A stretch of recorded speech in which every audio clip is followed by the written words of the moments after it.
On veut entendre les Belges. Amen.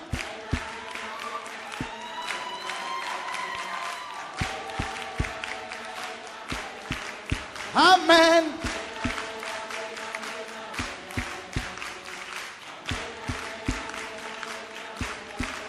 Jésus. Jésus. Oh. Jésus.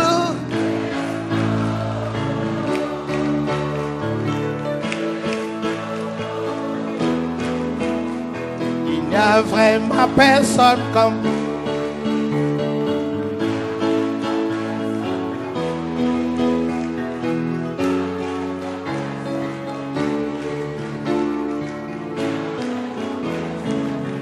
Gloire à Dieu, gloire à Dieu, amen. Vous pouvez prendre place. Waouh. Magnifique. Quelqu'un a-t-il une question à poser? Il y a toujours une personne qui ouvre la voie. Au début, on est un peu timide. Je suis sûr que vous avez beaucoup de questions. Oui, frère.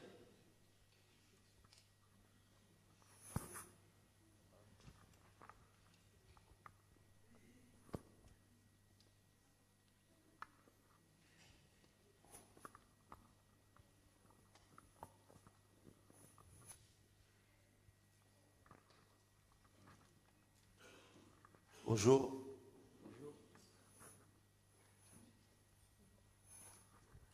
Alors, ma question concerne la Bible. Je vais lire dans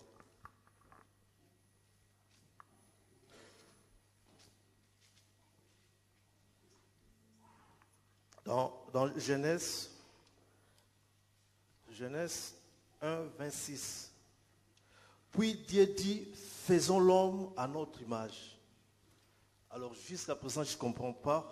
Dieu doit dire faisons. Pourquoi est-ce que Dieu doit dire faisons? Pourquoi est-ce que Dieu doit conjuguer le verbe faire à la première personne du pluriel? Ok.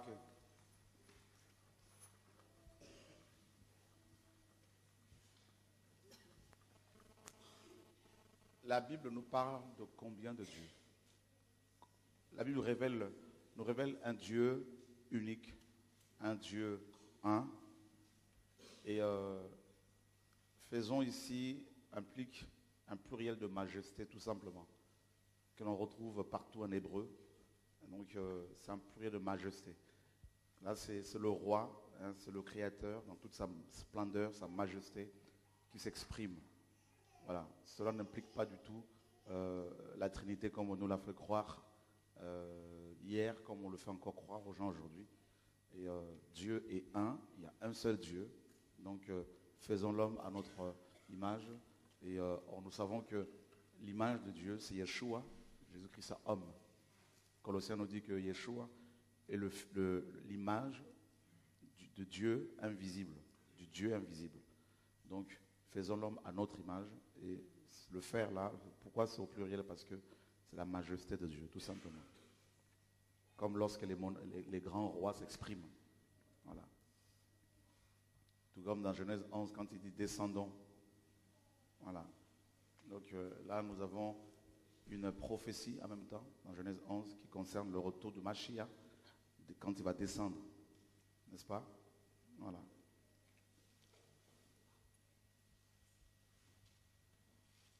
Ouais.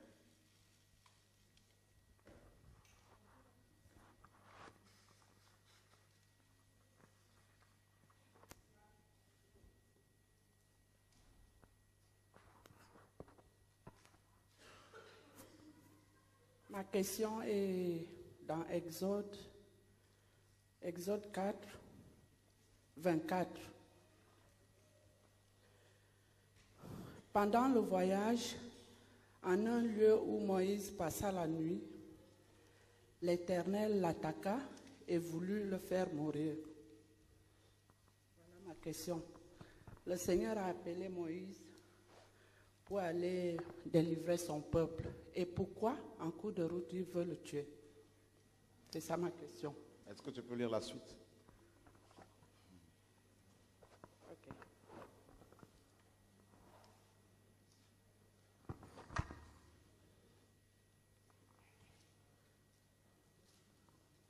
Séphora prit une pierre aiguë, coupa le prépuce de son fils et le jeta aux pieds de Moïse en disant, « Tu es pour moi un époux de sang. » À ton avis, pourquoi Dieu a-t-il voulu tuer Moïse?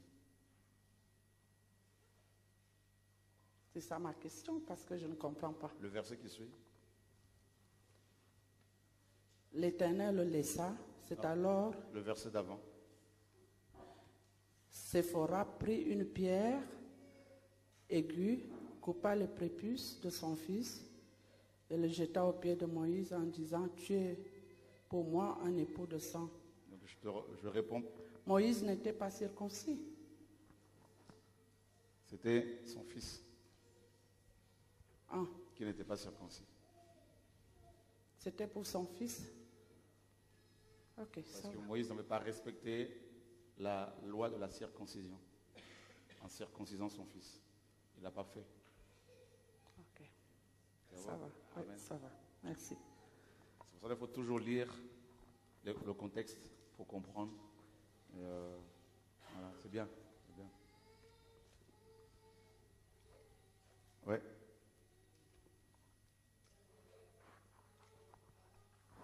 Bonjour. Bonjour. J'ai lu dans la Bible, mais je n'ai pas retenu vraiment le verset. Mais la partie que j'avais lue concernait le pardon du péché.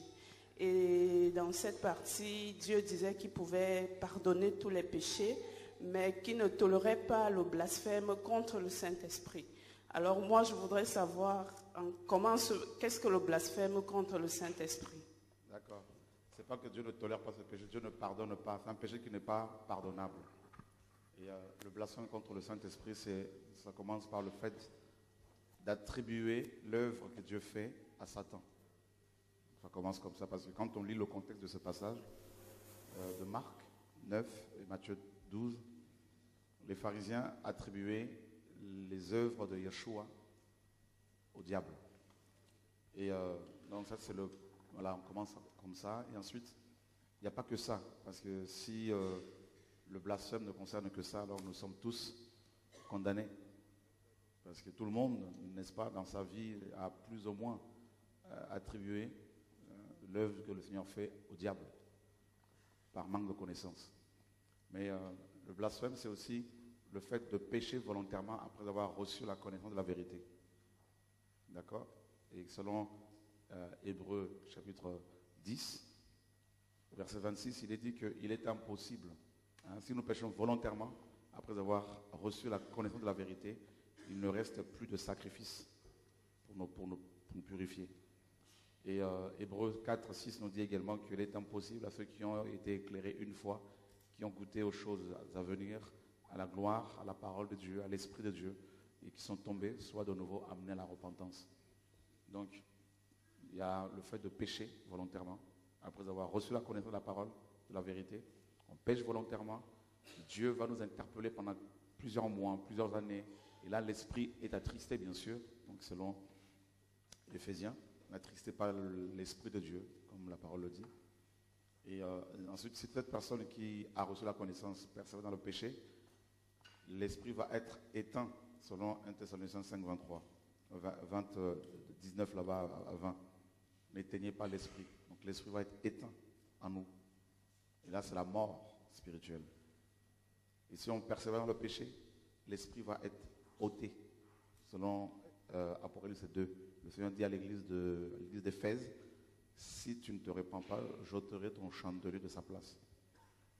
Et donc, une fois que l'esprit est enlevé, là, il n'y a plus rien à faire. Et ben, c'est le jugement dont il est question, le jugement de 2 Thessaloniciens 2 qui tombe sur nous, qui s'abat sur la personne.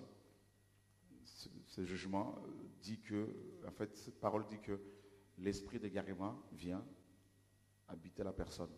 Et là, ben, il n'y a plus rien à faire.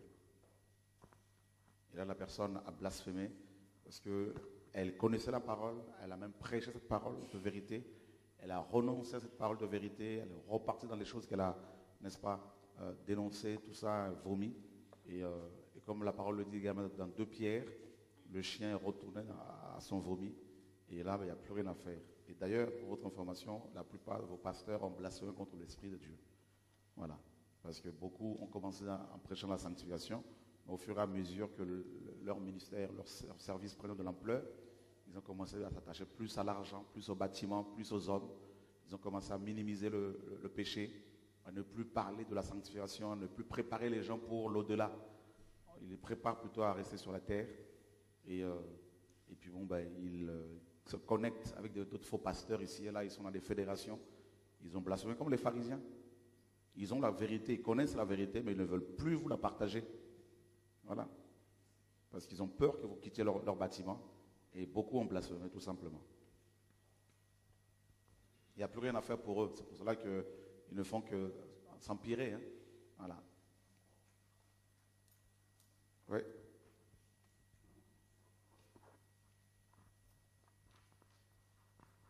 Bonjour. Je reviens à un verset dont je n'ai toujours pas une explication claire. C'est dans Luc 16, verset 9. Et moi, je vous dis, faites-vous des amis avec des richesses injustes, afin qu'ils vous accueillent dans les habitations éternelles lorsqu'elles viendront à vous manquer. En fait, c'est le sens vraiment des richesses injustes. Donc, jusque-là, on vous a déjà posé cette question, mais j'ai toujours pas une explication vraiment claire. En fait, quand on lit le contexte, il est question d'un homme avec ses employés. Et il y en a un qui lui devait de l'argent. Et quand son patron a su qu'il détournait de l'argent, cet employé va se dire comment faire pour pouvoir vivre aisément après que mon patron m'aura licencié. Alors il va procéder à des magouilles en disant à un de ses collaborateurs, n'est-ce pas, de mentir. Hein? Donc il va garder une partie de biens de son maître. Et quand son maître va la prendre, il va, au lieu de juger, de condamner son serviteur qui pourtant a détourné ses biens, il va quand même le louer. Il va louer sa stratégie, son intelligence, en disant que voilà, les enfants de ce monde sont plus avisés que ceux du royaume. Donc ce méchant serviteur a agi prudemment, selon son maître, parce qu'il a préparé son futur, sa retraite, en gros. Et Yeshua dira qu'il faudrait que nous soyons amis avec les richesses infidèles. Et en fait, c'est tout ça. Il veut simplement nous demander ici, il nous dit simplement d'être fidèles dans les choses de ce monde que Dieu nous confie. Dieu te confie de l'argent, hein, du matériel.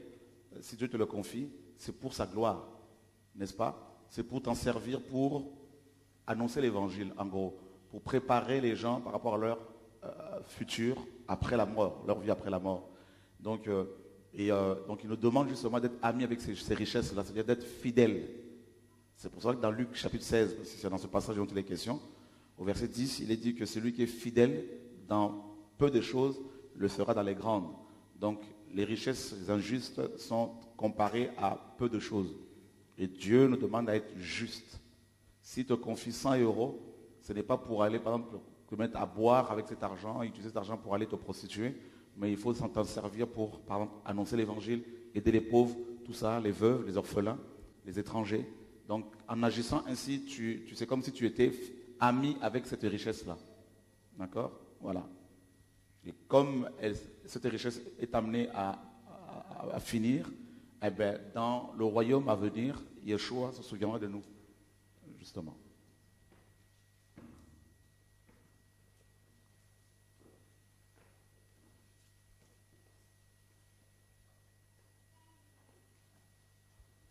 Ouais, une main levée ici.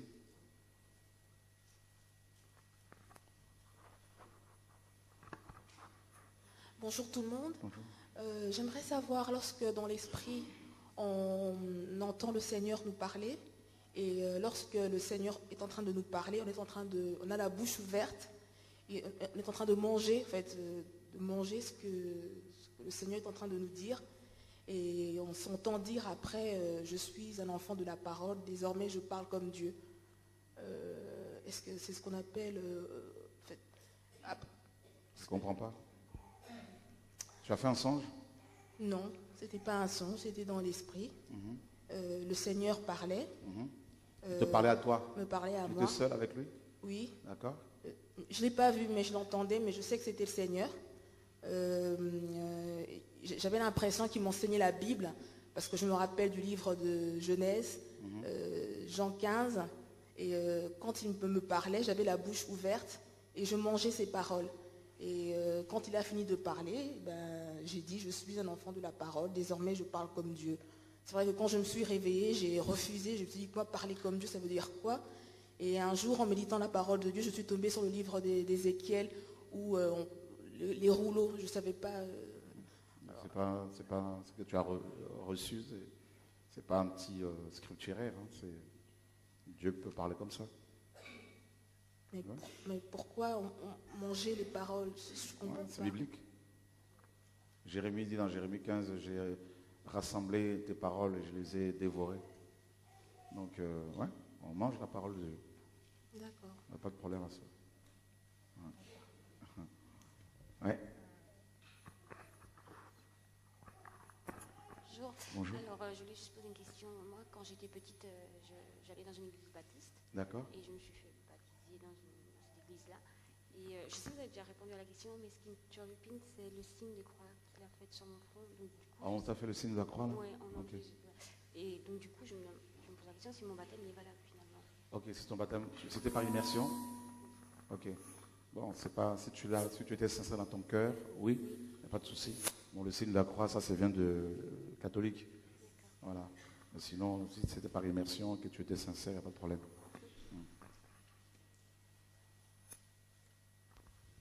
Tu peux te déplacer pour prendre le micro, il n'y a pas de souci. Voilà. Bonjour. Bonjour. Un jour, j'étais ici, vous avez touché Genèse 6, mais vous n'étiez pas vraiment précis. Vous avez parlé de autre chose. C'était quoi? Et c'était les fils de Dieu vinrent que les fils des hommes étaient belles et ils les prirent pour femmes parmi toutes celles qu'ils choisissent.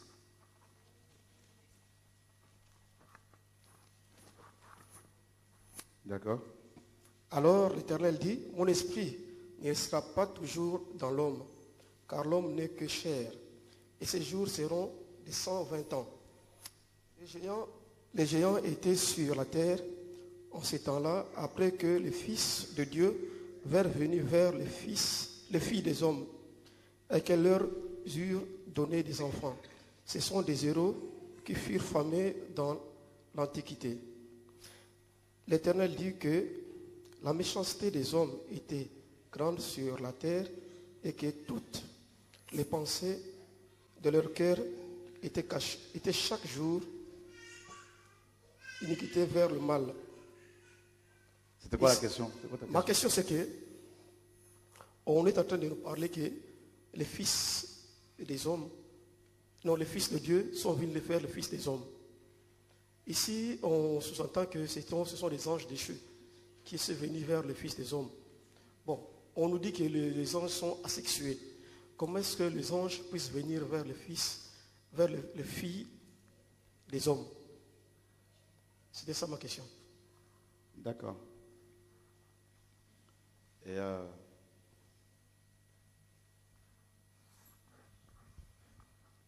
c'était pas des anges déchus. Et Jude nous dit qu'il y a des anges qui ont quitté leur demeure, n'est-ce pas? Qui ont abandonné leur demeure. Vous l'avez déjà lu, non? Ce passage-là. Qui l'a jamais lu? On peut le prendre, hein, Jude. Parce que les anges déchus n'ont pas quitté leur demeure, ils ont été chassés par Dieu. D'accord? Dieu les a expulsés du ciel. Et d'ailleurs, Apocalypse nous dit qu'il y a eu une guerre, n'est-ce pas? Et Michael a combattu contre le dragon et ses anges. Et ils ne furent pas les plus forts, ils ont été chassés du ciel. Donc on le voit dans Ésaïe 14, dans Ézéchiel 28 également, Apocalypse 12 également. Donc ces trois chapitres nous montrent que le diable ainsi que ses démons ont été chassés du ciel par Dieu. Donc ils n'ont pas quitté leur demeure, c'est Dieu qui les a chassés. Mais par contre, par rapport à ces anges-là, c'est pas pareil. Regardez ce que Jude nous dit,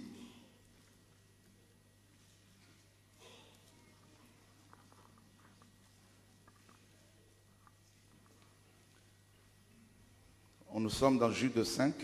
Je veux vous rappeler, à vous qui savez fort bien toutes ces choses, que le Seigneur, après avoir sauvé le peuple et l'avoir tiré du pays d'Égypte, fit ensuite périr les incrédules qu'il a réservés pour le jugement du grand jour, enchaînés éternellement par les ténèbres, les anges qui n'ont pas gardé leur dignité, mais qui ont abandonné leur propre demeure. Vous voyez?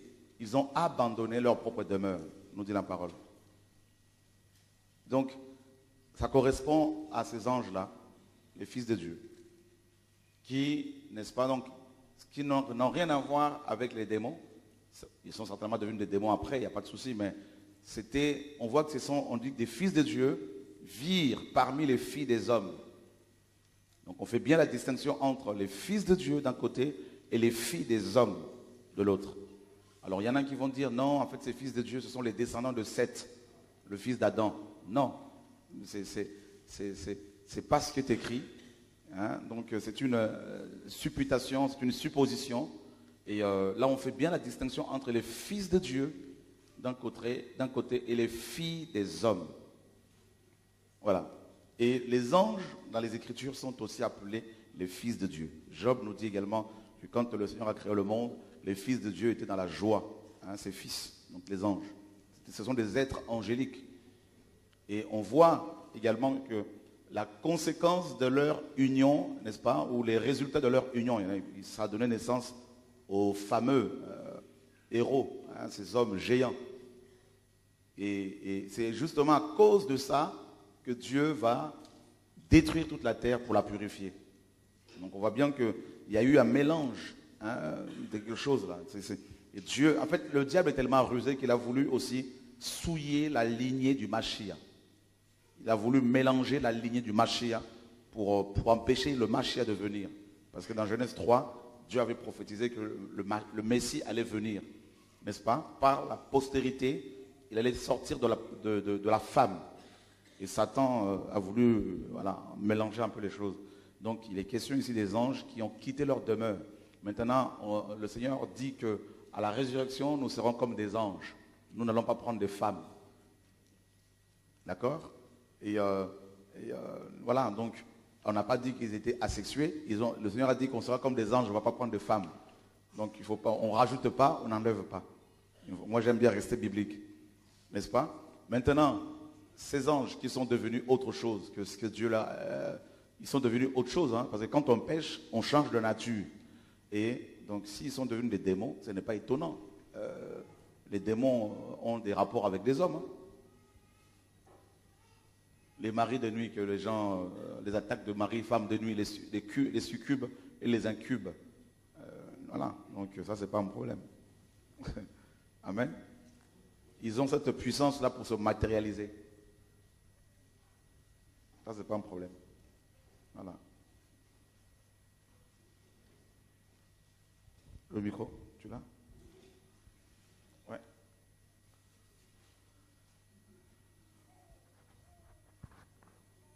Ouais, comme ça, on va passer au frère. Bonjour à tous. Bonjour. Je voudrais peut-être prolonger dans la dernière question, parce qu'il y a quelque chose quand même qui est intriguant. Nous savons que Adam est fils de Dieu, mais il est clairement dit dans la Bible que Caïn est le fils du malin. Donc si Adam est fils de Dieu et que Caïn est fils du malin, obligatoirement Caïn ne peut pas être le fils d'Adam. Par contre... c'est ce que tu as compris? Non, je suis persuadé. D'accord. C'est parce que c'est ce que la Bible dit. Hein. Ouais, on n'a pas dit qu'il n'était pas fils d'Adam, mais fils du malin. Oui, donc... il y a une explication. Caïn est fils de malin et il a une postérité, la postérité de Caïn, et donc de la lignée, je vais dire mauvaise, la lignée qui n'est pas la lignée de Dieu. Donc il a eu des fils et des filles, effectivement. D'autre part, nous savons que Abel, fils d'Adam, juste, qui a eu la révélation du sang, a été tué par son frère, mais que Dieu a suscité une autre postérité à Adam, qui est Seth, Seth qui a eu aussi une postérité, des fils et des filles, qui sont eux, fils d'Adam, fils de Dieu. Donc il y a la lignée juste. Je peux te... c'est bien de ce partage. Si Caïn n'est pas le fils d'Adam, de qui était-il fils? C'est la bonne question. C'est la bonne question. Qu'est-ce qui s'est passé en Éden? Ok. Alors, Branham est un prophète américain qui a, à mon avis, a bien commencé et sur la fin de sa vie, malheureusement, a dévié de la vérité et disait justement que Caïn, que Ève avait eu des relations sexuelles intimes avec le serpent. Et de cette relation, selon lui, Caïn serait issu. Donc maintenant, le fait que les Écritures nous disent, notamment dans 1 Jean 3,12, le fait que Jean nous dise que Caïn était du malin, ne pose aucun problème dans la mesure où il y a plusieurs autres personnes dans les Écritures qui ont été traitées de fils de Satan.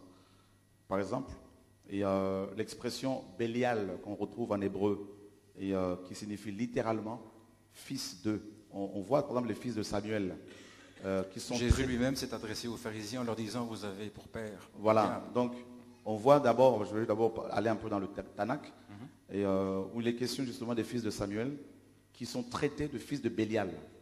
Or on sait que Bélial est aussi un autre nom de Satan.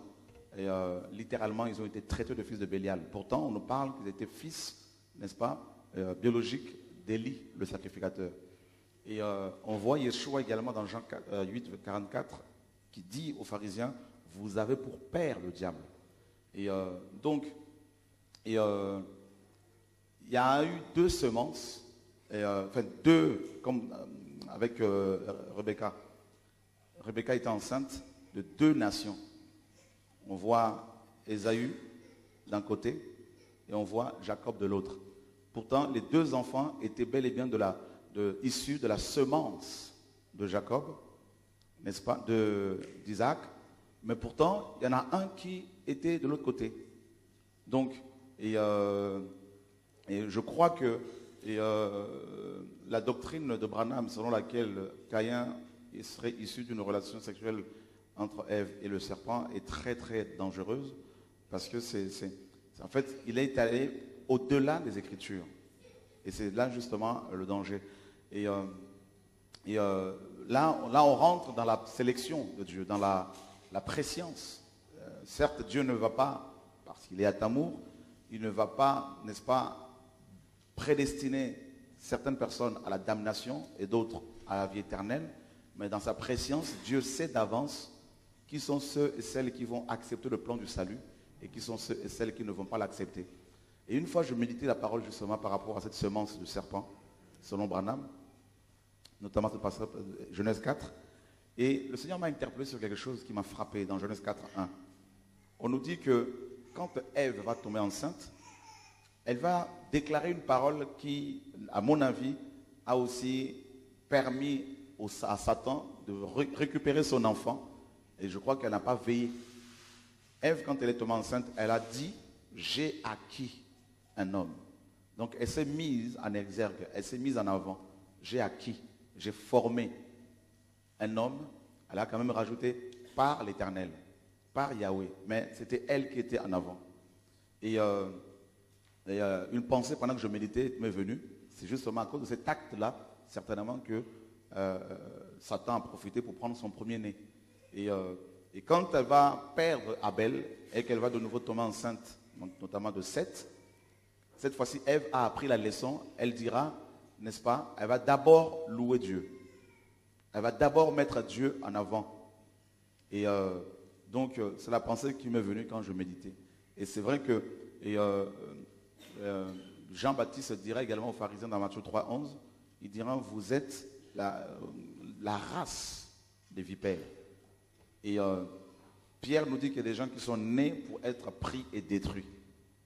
Donc nous comprenons qu'il y a des gens qui naissent dans ce bas monde. Quoi que l'on fasse, quoi que l'on leur dise, ils ne se convertiront jamais. Ils ne changeront jamais. Ils peuvent être chrétiens, entre guillemets, dans nos assemblées. Ils ne saisiront jamais la pensée de Dieu.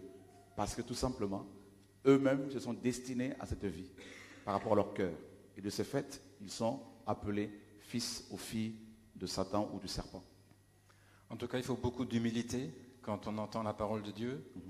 Et je pense qu'il s'est passé quelque chose de fondamental dans le jardin d'Éden, le péché originel. Et bon, ça doit être une révélation. Je crois que, justement, en parlant de la révélation, il y a 3 choses qu'il faut savoir concernant les Écritures quand on veut les approcher. Et ce qu'on appelle les révélations, Apocalypse, c'est l'ensemble des Écritures, de Genèse effectivement à Apocalypse. C'est ça la révélation. Et il n'y a pas d'autre révélation. Et la deuxième chose quant aux Écritures, il y a ce qu'on appelle l'inspiration. Le fait que les Écritures, donc la révélation a été insufflée par l'Esprit de Dieu. La révélation, elle est infaillible. Donc c'est la parole. De Genèse, les Écritures révélées. Et voilà pourquoi le psalmiste disait, les révélations de ta parole est claire. Et elle donne de l'intelligence aux simples. Donc la parole de Dieu est la révélation. Ensuite, il y a l'inspiration. Et troisièmement, il y a l'inspiration, l'illumination, photizo, en grec notamment. Comme Paul disait dans Ephésiens 1,18, je prie que Dieu illumine les yeux de votre cœur, afin que vous compreniez la révélation. Il disait dans Ephésiens 3, si vous pouvez vous représenter l'intelligence que j'ai du mystère de Christ, ce mystère n'a pas été révélé aux autres prophètes des autres temps, comme il a été révélé maintenant. Donc là, apocalypto, c'est l'action de révéler. Donc, l'erreur que beaucoup de pasteurs, beaucoup de prédicateurs, beaucoup de chrétiens font, on a tous fait cette erreur-là, c'est que nous croyons que quand nous prêchons, nous amenons des révélations. Nous croyons que quand nous enseignons, nous apportons des révélations. Et beaucoup de prédicateurs même vont dire, oh là là, j'ai reçu une révélation quand je lisais la Bible. Non, ce n'est pas une révélation. Parce que la parole est déjà révélée. Maintenant, c'est tout simplement des illuminations. Or, la révélation et l'inspiration sont infaillibles. Quand Pierre, Jacques, Paul, Ésaïe, Jérémie ont reçu des révélations concernant les Écritures, ils les ont reçues de manière infaillible. Tout était correct. Quand ils ont retranscrit ces choses, tout était correct. L'illumination qu'ils ont eue également, l'inspiration par l'esprit, c'était correct. Mais par contre, c'est l'interprétation qui pose problème. C'est-à-dire l'interprétation, quand nous lisons la Bible, nous interprétons. Et c'est là l'illumination. Or, l'illumination est faillible. L'illumination doit être en accord avec l'ensemble des Écritures. Or, dans notre approche des Écritures, nous avons été mal enseignés. Je prends un exemple. Nous faisons une approche des Écritures qui n'est pas correcte. Nous avons une approche, la même approche que nous avons quand nous sommes sur nos ordinateurs. Nous faisons du copier-coller. On coupe un bout ici, on le colle de l'autre côté. Parce que nous sommes nés dans une génération qui connaît des chapitres et des versets. Alors que dans les textes originaux, il n'y a ni chapitre ni verset. Donc du coup, on nous a appris à disséquer la parole de Dieu.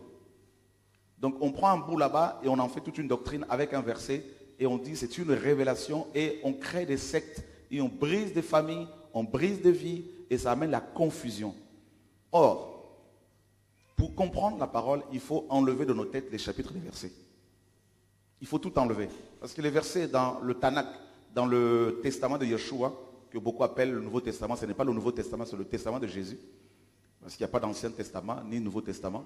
Ancienne Alliance et Nouvelle Alliance, bien sûr. Et en 1227, Stephen Langton, professeur de théologie à l'Université de Paris, va mettre des chapitres. En 1555, un imprimeur parisien va ajouter des versets. Donc du coup, si vous m'écrivez un courrier avec 3 pages, on va dire la première lettre de Paul à Timothée, ou l'épître de Jacques, écrite en 45 après Jésus-Christ. Jacques écrit cette épître en 45 ans après Jésus-Christ. Il écrit cette épître. Il n'y avait ni chapitre ni verset. Et 1227 ans après, on va dire Pierre arrive, monsieur Langton arrive. Il dit non, mais en fait, on a du mal à comprendre un peu la parole, là, tout ça, comment c'est écrit. Moi, je mets des chapitres. Il met un chapitre, 2 chapitres, 3 chapitres, 5 chapitres. Alors qu'à la base, il n'y avait rien. 555 ans après,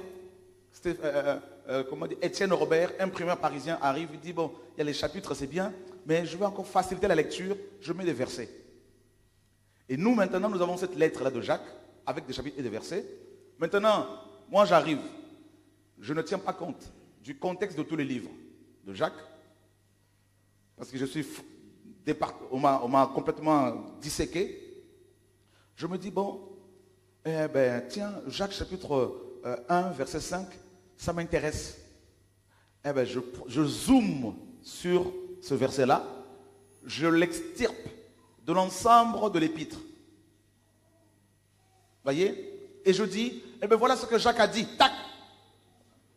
J'en fais toute une doctrine avec un seul passage.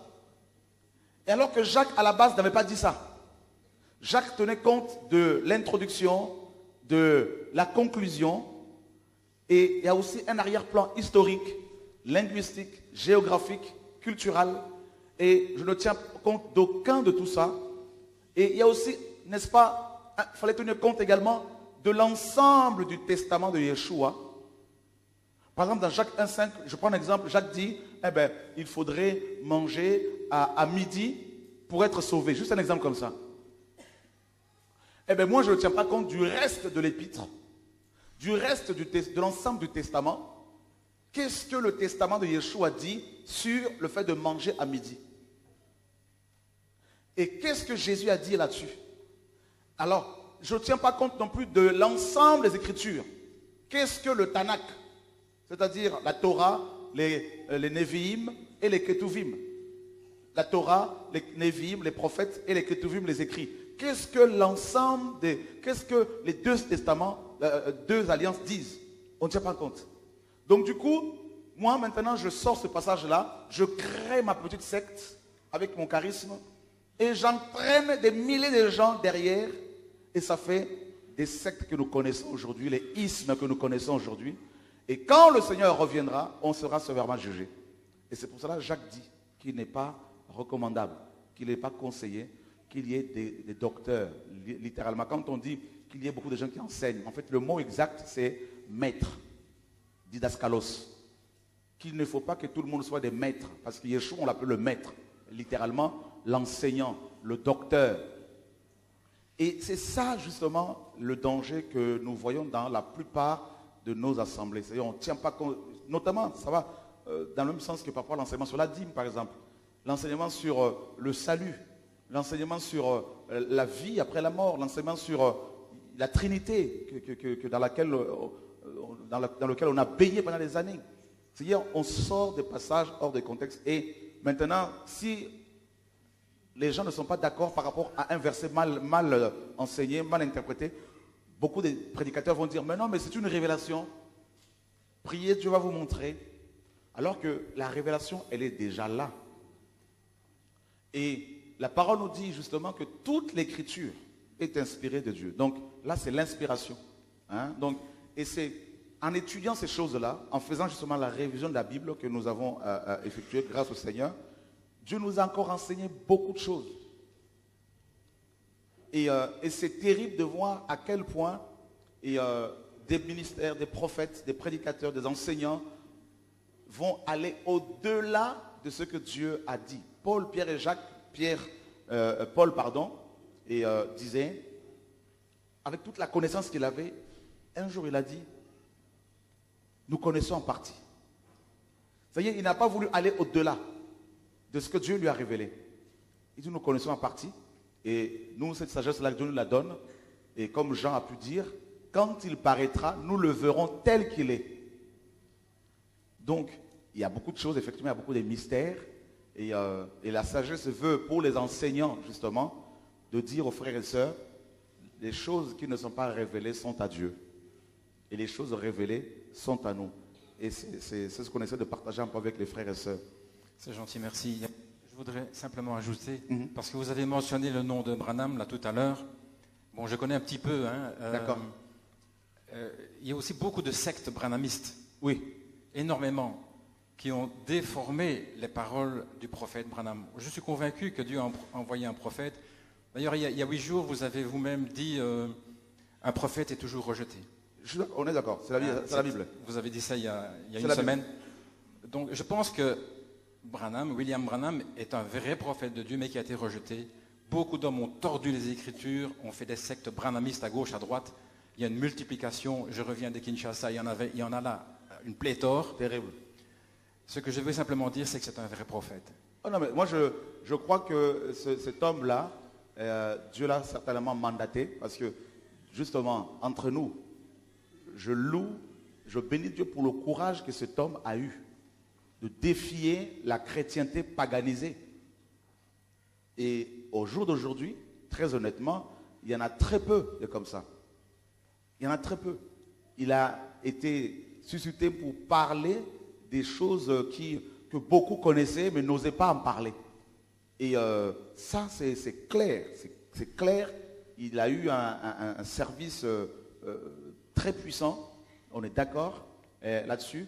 Mais je crois en même temps que l'erreur qu'il a pu commettre, on tire tous des leçons. Hein, parce que nous sommes tous des hommes, nous commettons des erreurs. Et, sauf Yeshua, qui n'en a pas connu. Et je crois qu'à un moment donné, il a commencé peut-être à s'attribuer le passage de Malachie en parlant d'Élie qui allait venir. Et donc, il a eu un appel très puissant. Je le dis haut et fort qu'au jour d'aujourd'hui, des serviteurs comme ça, et il y a des évangélistes qui drainent des foules, qui opèrent des miracles, ok. Mais des hommes comme ça qui se lèvent pour dénoncer Babylone, pour défier le diable comme ça en dénonçant le système religieux, moi au jour d'aujourd'hui, voilà. Il a dénoncé la Trinité. Effectivement. Et beaucoup de choses que tu dénonces. Effectivement. Donc je te respecte en tant que serviteur de Dieu et je dis que Dieu te bénisse. Que Dieu soit béni. Bon courage.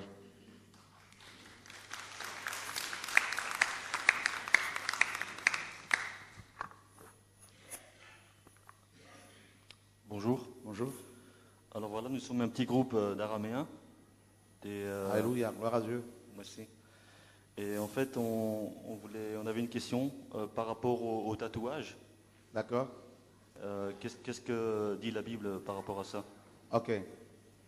Nous savons que sous la loi de Moïse, Dieu disait qu'il ne fallait pas que les gens se fassent tatouer, donc des images sur le corps. Et il faut savoir l'origine des choses. Pourquoi les gens se font-ils tatouer? Et souvent, les tatouages sont des images d'oiseaux, d'hommes, tout ça. Et moi, personnellement, je ne le ferai pas. Je préfère garder mon corps comme Dieu l'a créé, n'est-ce pas? Et parce qu'on a vu dans le service que nous exerçons quant à la délivrance, par exemple, juste il y a dimanche dernier, nous étions à Marseille, c'est ça, non, Laurent? C'était dimanche dernier? On était à Marseille. Pendant que je prêchais, l'onction est tombée sur une femme, une sœur française. Les démons commençaient à se manifester. Ces démons étaient violents. Et le Seigneur m'a montré qu'elle avait un tatouage et qui était comme une porte d'entrée. Le Seigneur dit dans Jean, le prince de ce monde vient et il n'a rien à moi. Et pour savoir aussi que les gens qui pratiquent, qui font le tatouage là, quand vous voyez, la plupart là, ils ne sont pas très très nets. Voilà. Donc je pense que ça marche un peu ensemble avec le hard rock, tout ça, avec le rock, je pense qu'il faut vraiment veiller, quoi. Voilà. La question à laquelle il faut répondre, Jésus-Christ, s'il était à notre génération là, se ferait-il tatouer? Est-ce qu'on peut imaginer Jésus-Christ, notre Seigneur, aller dans une boutique de tatouage, je ne sais pas comment on appelle ça, pour se faire tatouer? Je ne pense pas. En fait, vous dites que les tatouages exotiques ne sont pas autorisés, mais un tatouage, un écrit, un morceau de la Bible, par exemple. D'accord. Même ça non plus, c'est pas... Si tu as la conviction de t'imprimer un verset biblique sur ta peau, ça, moi, je ne veux pas te condamner par rapport à ça. D'accord? Et il faut que chacun ait cette pleine conviction personnelle. Mais moi, je dirais en même temps que pourquoi se faire tatouer des versets bibliques sur la peau alors que l'Esprit de Dieu imprime la parole de Dieu dans notre esprit? Amen.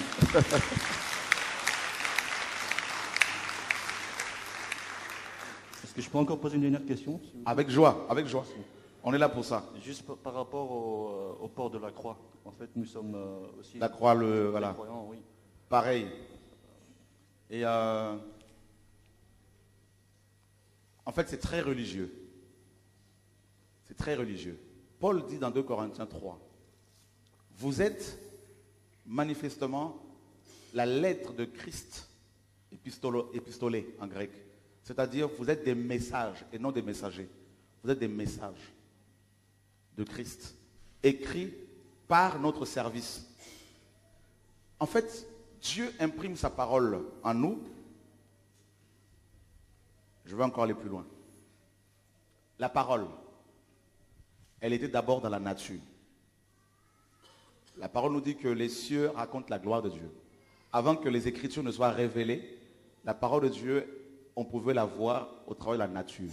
Parce que la création révèle aussi la grandeur du Créateur. Paul nous dit ce qu'on peut connaître de Dieu est manifeste pour eux. Dieu le leur ayant fait connaître. En effet, les perfections invisibles de Dieu se voient comme à l'œil nu quand on le considère dans son ouvrage.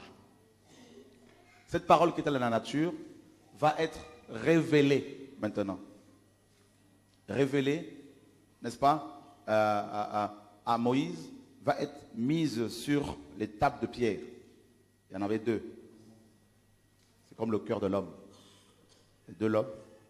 Ensuite, cette parole qui est dans le cœur de l'homme va être, comment dire, sur les pierres, va être mise sur le papyrus, ensuite le parchemin, d'accord? Et cette parole-là va se faire chair. Au commencement était la parole était avec Dieu, la parole était Dieu. Elle s'est faite chair. Donc l'incarnation de la parole, le Dieu Tout-Puissant. Et cette parole est repartie après avoir accompli l'œuvre de la croix. Elle est revenue sous la forme de l'Esprit. Parce que le Saint-Esprit, on l'appelle aussi l'Esprit de Jésus. Dieu est Esprit, Jésus est Dieu, donc Jésus est Esprit. N'est-ce pas?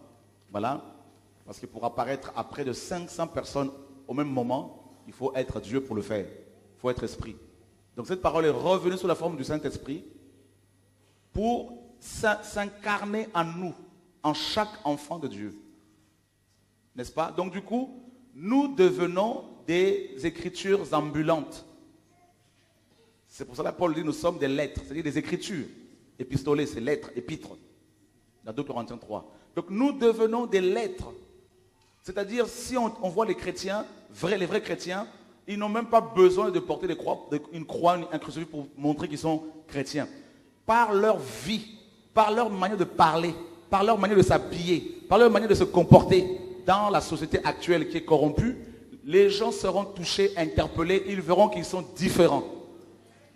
Donc du coup, la croix, ce n'est pas le petit bout de bois qu'on porte, là, tout ça, là, qui est complètement catholique, qui est un instrument de malédiction. Mais la vraie croix, c'est la vie éternelle. La vraie croix, en fait, c'est quoi? C'est l'arbre de vie. La vraie croix, c'est Yeshua lui-même. D'accord? Et donc, c'est la persécution. Donc, du coup, en portant la parole de Dieu en nous laissant travailler, modeler par la parole, quand on va parler seulement là, on va parler la parole de Dieu. Quand on va s'habiller, ça va être la parole de Dieu. Quand on va s'exprimer, les gens diront, vous n'êtes pas comme nous. Donc, du coup, notre vie manifeste le caractère de Christ. Et c'est pour cela un vrai chrétien n'a pas besoin de tous ces signes-là pour s'exprimer, c'est le cœur qui s'exprime. Et ça, c'est ça la vraie chrétienté. Amen. Voilà. Et comme on dit, la Bible ne fait pas le moine. Voilà. Bonjour frères et sœurs. Bonjour. Moi j'ai une question. Par rapport au livre que vous avez écrit, Entre les mains du potier, je bénis le Seigneur de ce qu'il vous a révélé. C'est un livre qui m'a vraiment touchée. Et quand vous parlez du brisement, vous parlez du désert, est-ce que c'est obligatoirement en vue d'un ministère ou bien ça peut être personnel en fait? D'accord. Alors vous allez remarquer que nous avons de plus en plus, nous n'employons plus tellement le terme ministère. C'est plutôt service. Parce que ce mot-là a été aussi beaucoup tordu. Donc juste pour nous aider. Voilà. Yeshua dit, je ne suis pas venu pour être servi, mais pour servir. C'est pour ça qu'on l'appelle le serviteur de Yahweh. D'accord? Et le mot ministre, là, ça a une connotation un peu orgueilleuse. Je suis ministre, En fait, nous sommes des serviteurs. Maintenant, il y a plusieurs services. Il y a 3 principaux services. Le premier service, c'est quoi? C'est lequel? Pourquoi Dieu nous appelle-t-il? Pourquoi Dieu nous travaille-t-il? Pourquoi Dieu nous brise-t-il? Il ne se plaît pas à nous briser. Il nous brise parce que nous résistons aussi. D'accord? C'est un Père qui nous aime. Et le premier service, c'est l'adoration. Nous avons été sauvés pour adorer Dieu. Attention, l'adoration, on l'a mal compris aussi. On croit que c'est le fait de dire « Alléluia, Alléluia ». C'est pas ça l'adoration. Parce que Satan fait ça aussi. L'adoration, c'est le fait, quand Dieu a vu Job en fait, Dieu a dit à Satan, tu as vu mon serviteur Job? Il n'y a personne sur terre comme lui. Ça, c'est l'adoration. C'est notre vie sanctifiée, offerte à Dieu. N'est-ce pas? Et quand Dieu nous regarde, à chaque fois, comment nous l'honorons, comment nous évitons de pécher volontairement, eh bien Dieu est dans la joie. En fait, c'est ça l'adoration véritable. C'est le sacrifice de notre vie, de tous les jours. Ensuite, ça peut s'exprimer par des chants, par des louanges, par des paroles, il n'y a pas de souci. Donc ça, c'est le premier service. Appelé, créé pour être au service du Seigneur dans l'adoration. On a été créé pour ça. Et même quand Dieu disait à Adam, il fallait qu'il garde le jardin d'Éden pour qu'il le cultive, c'était dans le service de l'adoration. Parce que quand nous obéissons, quand nous servons Dieu, nous l'adorons, tout tourne autour de la louange, de l'adoration. Donc ça, c'est le premier service. Et beaucoup de chrétiens l'oublient. Le deuxième service, c'est la communion fraternelle. Le premier service, c'est la relation avec Dieu. C'est une relation verticale. D'accord? Ça, c'est le socle, c'est le fondement. Le deuxième service, c'est la communion fraternelle, d'où l'importance d'avoir, de partager avec des frères et sœurs, de prier avec des frères et sœurs qui aiment Dieu. Pourquoi? Parce que pendant ce service-là, avec des frères et sœurs, nous exerçons les dons que Dieu nous a donnés, les fruits que Dieu nous a donnés, selon Galates 5. L'amour, on use de l'amour vis-à-vis de ceux qui sont blessés pour les aider, d'accord? Et qui veulent de l'aide. On va prophétiser pour encourager les faibles, pour corriger là où il y a des défauts. Voilà. Donc, voilà, ça c'est le deuxième service. Le troisième service, c'est auprès des pécheurs dans le monde. Donc, c'est la mission. Donc, il faut que chaque chrétien comprenne que chaque chrétien est missionnaire et en permanence. D'accord? Donc, à l'école, au travail, partout où vous êtes, nous devons être des lettres de Christ. Effectivement, et ça va aller? Ok. De l'asthme, tout ça, on va prier pour elle tout à l'heure. Donc, Dieu nous prépare pour ces 3 services-là. Effectivement.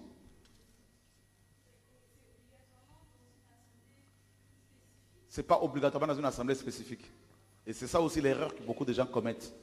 C'est pour cela qu'ils vous enferment dans leur bâtiment, ils vous enferment dans leur doctrine, ils vous enferment dans leur secte. Non. Et quand Dieu a préparé Élie, il était dans quelle assemblée? Alléluia. Vous me direz, mais oui, mes frères, c'était avant, c'était sous la loi. On va en arriver. Il a préparé Élie, il était dans son désert. Il a préparé Moïse, il était dans son désert. D'accord?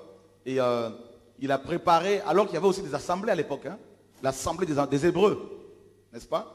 Il a préparé beaucoup d'autres personnes, David et tout ça. Et ensuite, Paul, quand Dieu l'a appelé, il le dit lui-même, il n'est pas parti voir ceux qui sont appelés, ceux qui étaient apôtres avant lui. Il est parti en Arabie, où? Dans un désert, seul, et Dieu l'a taillé pendant des années. Donc, oui, on a besoin de des frères et sœurs, il n'y a pas de problème pour ça. Mais si quelqu'un vous dit, venez à mes côtés, matin, midi, soir, je vais vous former, faites attention. D'accord? Oui, on a besoin des gens qui ont de l'expérience pour nous donner quelques conseils, qui peuvent aussi nous donner une formation. Mais ce ne sont pas nos couvertures spirituelles. D'accord?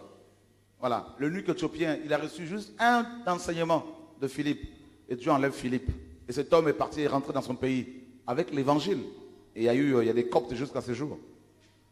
Donc, des chrétiens jusqu'à ce jour. Donc je crois qu'il faut vraiment vous laisser guider par le Seigneur. C'est lui qui vous dira. S'il vous dit d'aller voir un frère, une sœur pour vous aider, faites comme Dieu vous dit. Mais ce ne sont pas les hommes qui doivent vous dire, venez, nous allons vous former. D'accord? Ok, mon frère. Bonjour à tous. Bonjour. Donc c'est une question qu'on se pose avec ma femme. C'est un problème, on a posé la question à d'autres pasteurs, mais on n'arrive pas à avoir la réponse. Donc c'est pour savoir, et on n'arrive pas à trouver la réponse dans la Bible. C'est sur une situation. Donc ça concerne ma femme. Elle s'est fait baptiser à l'adolescence et elle pensait vivre de façon bien en suivant la Bible, comme bonne chrétienne. Malgré tout, quand elle est née de nouveau, plus de 15 ans plus tard. Je n'étais pas née de nouveau. D'accord. Hein, donc, je n'étais pas née. Ah ben, ça arrive, hein. C'est bien. C'est bien. Alléluia. Donc, j'ai été baptisée, donc, voilà, mais je n'étais pas née de nouveau. D'accord. J'ai été née de nouveau plus tard. Plus tard, ouais. J'ai Okay. vraiment rencontré le Seigneur personnellement plus tard. D'accord. Mais alors, je me dis, est-ce qu'il faut que je me refasse baptiser? Ah, tu t'es fait baptiser avant avant la conversion. Avant, voilà. Eh ben, ton baptême ne vaut rien. C'était juste un bain que tu as pris. Voilà. Donc on peut te baptiser si tu veux. Ouais. Avec joie. D'accord. Amen. Il est dit dans Marc chapitre 16, celui qui croira et qui sera baptisé. Bon, là, il est question du baptême de l'esprit, bien sûr. Mais la foi précède le baptême. D'accord? Et autre expression qu'on a beaucoup utilisée dans le passé, il n'y a pas, même tout récemment, naître de nouveau. C'est pas ce que Jésus-Christ a dit. Naître d'en haut. Hein? Donc c'est tout, voilà. Naître d'en haut. Donc oui, tu peux te faire rebaptiser. Ouais. Moi-même, quand je me suis fait baptiser première, j'étais pas vraiment... Et j'ai reçu un deuxième baptême parce que je me disais, le premier là, il n'était pas vraiment... J'étais chez les baptistes. Ensuite, quand il y a eu le réveil en 86, là, j'ai reçu vraiment un baptême, un vrai baptême parce que j'étais vraiment convaincu de mon péché. Voilà. Aujourd'hui, hein? On peut te baptiser aujourd'hui, il n'y a pas de problème. Gloire à Dieu. On veut entendre les Belges. Amen.